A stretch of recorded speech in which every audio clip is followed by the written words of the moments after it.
life was pursuing happiness. Everyone said the path to happiness was success, so I searched for that ideal job, that perfect boyfriend, that beautiful apartment. But instead of ever feeling fulfilled, I felt anxious and adrift. And I wasn't alone. My friends, they struggled with this too. Eventually, I decided to go to graduate school for positive psychology to learn what truly makes people happy. But what I discovered there changed my life. The data showed that chasing happiness can make people unhappy. And what really struck me was this. The suicide rate has been rising around the world, and it recently reached a 30-year high in America. Even though life is getting objectively better by nearly every conceivable standard, more people feel hopeless, depressed, and alone.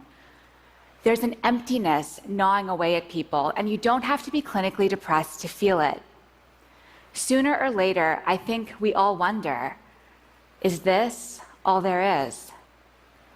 And according to the research, what predicts this despair is not a lack of happiness. It's a lack of something else, a lack of having meaning in life. But that raised some questions for me. Is there more to life than being happy?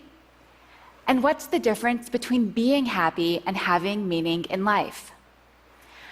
Many psychologists define happiness as a state of comfort and ease, feeling good in the moment. Meaning, though, is deeper. The renowned psychologist Martin Seligman says meaning comes from belonging to and serving something beyond yourself, and from developing the best within you. Our culture is obsessed with happiness, but I came to see that seeking meaning is the more fulfilling path. And the studies showed that people who have meaning in life, they're more resilient, they do better in school and at work, and they even live longer. So this all made me wonder, how can we each live more meaningfully? To find out, I spent 5 years interviewing hundreds of people and reading through thousands of pages of psychology, neuroscience, and philosophy. Bringing it all together, I found that there are what I call 4 pillars of a meaningful life. And we can each create lives of meaning by building some or all of these pillars in our lives. The first pillar is belonging. Belonging comes from being in relationships where you're valued for who you are intrinsically and where you value others as well. But some groups and relationships deliver a cheap form of belonging. You're valued for what you believe, for who you hate, not for who you are. True belonging springs from love. It lives in moments among individuals, and it's a choice. You can choose to cultivate belonging with others. Here's an example. Each morning, my friend Jonathan buys a newspaper from the same street vendor in New York. They don't just conduct a transaction, though. They take a moment to slow down, talk, and treat each other like humans. But one time, Jonathan didn't have the right change, and the vendor said, "Don't worry about it." But Jonathan insisted on paying, so he went to the store and bought something he didn't need to make change. But when he gave the money to the vendor drew back. He was hurt. He was trying to do something kind, but Jonathan had rejected him. I think we all reject people in small ways like this without realizing it. I do. I'll walk by someone I know and barely acknowledge them. I'll check my phone when someone's talking to me. These acts devalue others. They make them feel invisible and unworthy. But when you lead with love, you create a bond that lifts each of you up. For many people, belonging is the most essential source of meaning, those bonds to family and friends.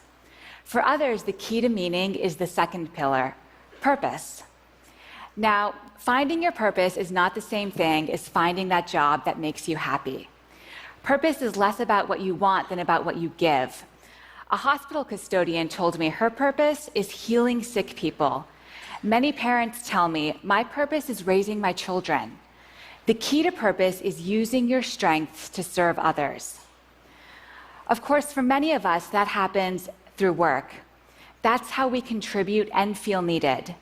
But that also means that issues like disengagement at work, unemployment, low labor force participation, these aren't just economic problems, they're existential ones too.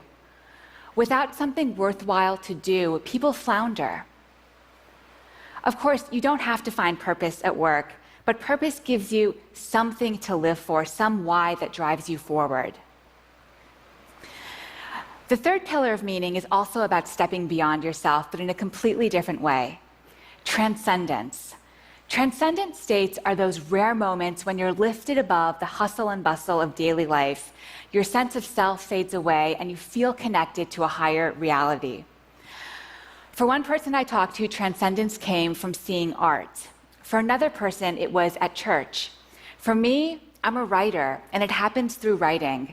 Sometimes I get so in the zone that I lose all sense of time and place. And these transcendent experiences can change you. One study had students look up at 200 feet tall eucalyptus trees for 1 minute. But afterwards, they felt less self-centered, and they even behaved more generously when given the chance to help someone. Belonging, purpose, transcendence. Now, the fourth pillar of meaning, I found, tends to surprise people. The fourth pillar is storytelling, the story you tell yourself about yourself. Creating a narrative from the events of your life brings clarity. It helps you understand how you became you. But we don't always realize that we're the authors of our stories and can change the way we're telling them. Your life isn't just a list of events. You can edit, interpret, and retell your story, even as you're constrained by the facts. I met a young man named Emeka who'd been paralyzed playing football.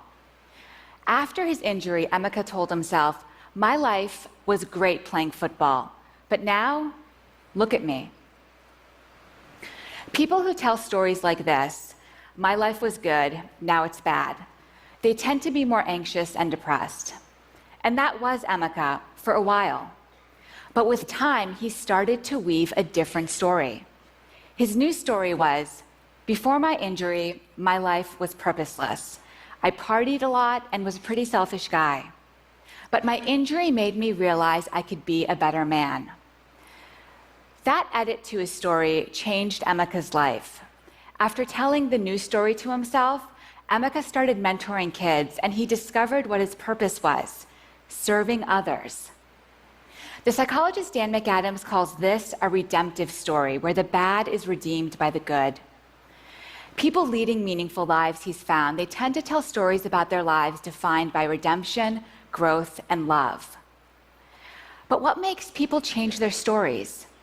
Some people get help from a therapist, but you can do it on your own too, just by reflecting on your life thoughtfully. How your defining experiences shaped you, what you lost, what you gained. That's what Emeka did. You won't change your story overnight. It could take years and be painful. After all, we've all suffered and we all struggle. But embracing those painful memories can lead to new insights and wisdom, to finding that good that sustains you. Belonging, purpose, transcendence, storytelling. Those are the 4 pillars of meaning. When I was younger, I was lucky enough to be surrounded by all of the pillars. My parents ran a Sufi meeting house from our home in Montreal. Sufism is a spiritual practice associated with the whirling dervishes and the poet Rumi. Twice a week, Sufis would come to our home to meditate, drink Persian tea, and share stories. Their practice also involved serving all of creation through small acts of love, which meant being kind even when people wronged you. But it gave them a purpose: to rein in the ego.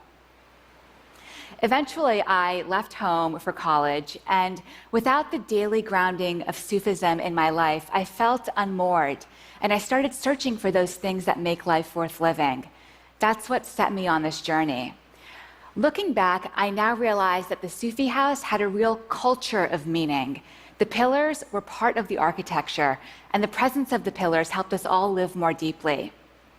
Of course, the same principle applies in other strong communities as well, good ones and bad ones.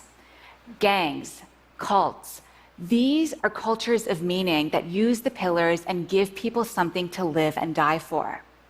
But that's exactly why we, as a society, must offer better alternatives. We need to build these pillars within our families and our institutions to help people become their best selves. But living a meaningful life takes work. It's an ongoing process. As each day goes by, we're constantly creating our lives, adding to our story. And sometimes we can get off track. Whenever that happens to me, I remember a powerful experience I had with my father.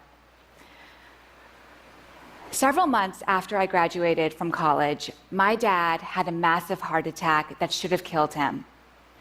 He survived, and when I asked him what was going through his mind as he faced death, he said all he could think about was needing to live so he could be there for my brother and me, and this gave him the will to fight for life.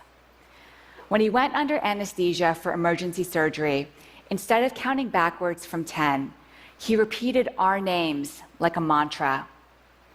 He wanted our names to be the last words he spoke on earth if he died. My dad is a carpenter and a Sufi. It's a humble life, but a good life. Lying there facing death, he had a reason to live: love. His sense of belonging within his family, his purpose as a dad, his transcendent meditation repeating our names, these, he says, are the reasons why he survived. That's the story he tells himself.